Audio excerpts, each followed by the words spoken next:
और इस पर मैं एक और बात करना चाहूँगा, जिस तरह इन्होंने कहा ये he is not that aged, पर जो डिफरेंस आया ना ज़मानों में बहुत बड़ा है। मैं आपसे एक जेन्युइन सवाल पूछता हूँ, 1300 के ईयर में और फिर 1400 के ईयर में कितना ज़्यादा चेंज आया होगा आपके ख्याल से? कितना आया होगा? इतना नहीं है, ऐसे ही है। बस थोड़ा सी चेंज आया होगा मुश्किल से। पर जो 90s के ज़माने से लेकर 2000 आज का जो ज़माना है 2025 और 2026 और 2020s एज़ अ होल, जो चेंजेस आए, जो डिफरेंसेस आए, बहुत ही डिफरेंट और बहुत ही ड्रास्टिक डिफरेंसेस आए हैं। और फिर देखा जाए तो हालांकि मैं खुद 2010s के बाद से पैदा हुआ हूँ, ये यकीनन 2000 के एरा में ही यूज्ड टू बी यंग और एक बच्चे हुआ करेंगे। आपने 90s के एरा में आप काफ़ी छोटे हुआ कर आप 1990s में, दैट्स योर एज। सो सिर्फ इन 10 सालों के डिफरेंस में बहुत डिफरेंसेस हम लोगों ने एक्सपीरियंस किए और इसी की वजह से आजकल के बच्चे ज़्यादा तेज़ भी हैं, ज़्यादा एजुकेटेड भी हैं।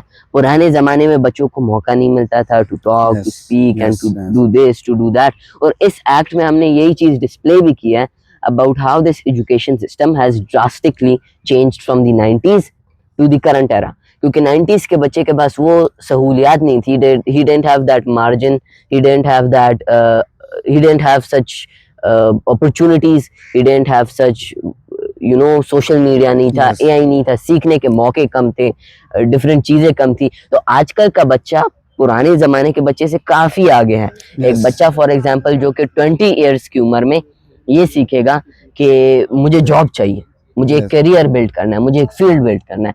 आजकल के बच्चे 10 साल की उम्र के बाद से सीखना शुरू कर देते हैं that we need to do something, हमें कुछ नया करना चाहिए, हमें कुछ डिफरेंट करना चाहिए। इसमें सबसे बड़ी चीज आपकी बात से मैं ऐड करता हूँ कि आज का जो भी ये दौर चल रहा है, इसमें कोई भी किसी को कंप्लेन नहीं कर सकता। हर किसी के पास अपॉर्चुनिटीज हैं, वो यूज करता है या नहीं करता, सबसे बड़ी चीज ये है।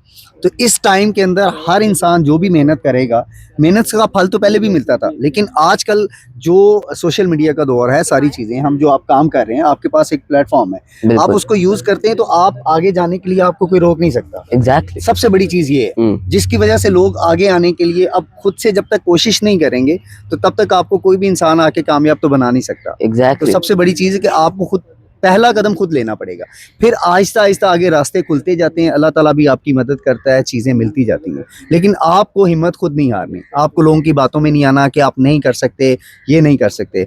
इंसान सब कुछ कर सकता है, सबसे बड़ी चीज़ है कि अगर वो करने का इरादा कर ले। तो मेरा मेन पॉइंट ऑफ व्यू जी, एंड एब्सोल्युटली इनकी बात ठीक इस लिहाज से भी है क्योंकि देखा जाए तो इस्लाम में भी कहीं नहीं कहा गया कि बस आप सब कुछ छोड़कर बस सिर्फ नमाज ही पढ़ते रहें। एक बैलेंस होता है कि जिसके अंदर आप दुनियावी चीज़ें, आखिरत की चीज़ें, तो उसी तरह रियल लाइफ में भी है कि ऐसा नहीं है कि आप बस बैठे रहेंगे तो आपको अपॉर्चुनिटीज़ मिलेंगी, अपॉर्चुनिटीज़ खुद क्रिएट होंगी। और इसी पर मैं इनकी तरफ ज़रा आऊँगा, ये थोड़े खामोश हैं तो हाँ, इनसे हम ज़रा पूछेंगे। आप ज़रा हमें अपने सन-सिफर के पुराने ज़माने के ज़रा व्यूज़ और राय बताएं please, mister Aurangzeb uncle. Thank you mister Hasnain, आपने हमारा 2 बार इंट्रोडक्शन दिया और इंट्रोडक्शन से लगता है कि आप हमारे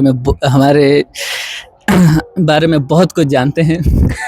तो बाकी sorry I was distracted little bit. आप लोग जो बातें कर रहे थे एज के रिलेटेड ही कुछ बातें कर रहे थे।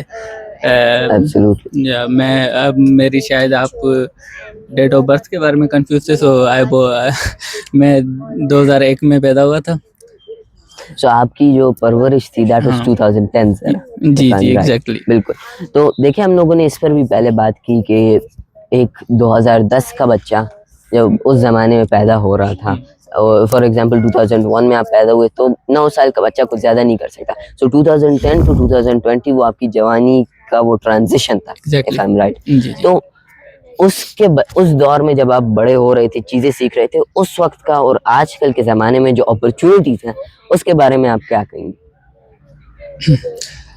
देखें, सबसे पहले तो मैं बता दूं कि आजकल के दौर और उस दौर के कंपैरिजन से पहले सबसे पहले जो डिस्टेंस मैटर करता है, क्योंकि चेंजेस तो है दौर के अकॉर्डिंगली 2010 टू और फिर अभी 20 और 20 के बाद के टाइम में चेंजेस है, लेकिन यहाँ के हिसाब से देखे जाए वो चेंजेस कम है अगर मेरे हिसाब से देखी जाए, क्योंकि मेरे हिसाब से अभी भी जो यहाँ पर 2010 से 2020 के दरमियान में था वो अभी हमारे जहाँ से मैं बिलोंग करता हूँ वो अभी 2026 में अभी वो है। So basically I want to say that मेरे लिए ये यहाँ पर ये चीज़ें देखना स्पेशली एक्टिंग के हवाले से और जो भी बातें आप कर रहे थे ये मेरे लिए काफ़ी एडवांस है। काफ़ी एडवांस है। और देखिए हमारा सबसे बड़ा इशू ये है कि as Pakistanis we have always been kind of behind. एक ये होता है कि आप एक चीज बना रहे हो फिर उस चीज को इस्तेमाल कर रहे हो, एक ये है कि कोई और बना रहा है वो इस्तेमाल करके आपको दे रहा है फिर आप इस्तेमाल कर रहे हो, एक बड़ा डिफरेंस ये भी है। फिर इसमें ये भी आता है जो इस्लामाबाद के लोग हैं, for example we are far more ahead of somebody from very local और very countryside of KP के। और बहुत बड़ा डिफरेंस इसमें ये भी आया है with AI, with artificial intelligence, chat GPT, साथ ही साथ इंटरनेट, बहुत बड़ा डिफरेंस आया, बहुत डिफरेंट चेंजेस आए और काफ़ी चीज़ें। बट आज की जो डिस्कशन थी ये बेसिकली बस सिर्फ और सिर्फ हमने इसलिए करनी थी ताकि हम आप सब लोगों को रियलाइज़ कर पाएँ कि हालांकि ये लगती तो छोटी सी बात है but this era and the gifts it's given us, the opportunities it's given us are very drastic and very wide and very open. और उसी के बेसिस पर हमारा ये जो प्ले आने वाला है it's going to be very unique. I won't be spoiling anything for you guys but you must watch it at all cost, it's going to be amazing for you guys. और हमारे साथ वहाँ पर कासिम भाई भी मौजूद होंगे, मैं भी एक्ट करूँगा, my sister will also be acting and we'll all be joining together. So until then, thank you so much and Allah Hafiz.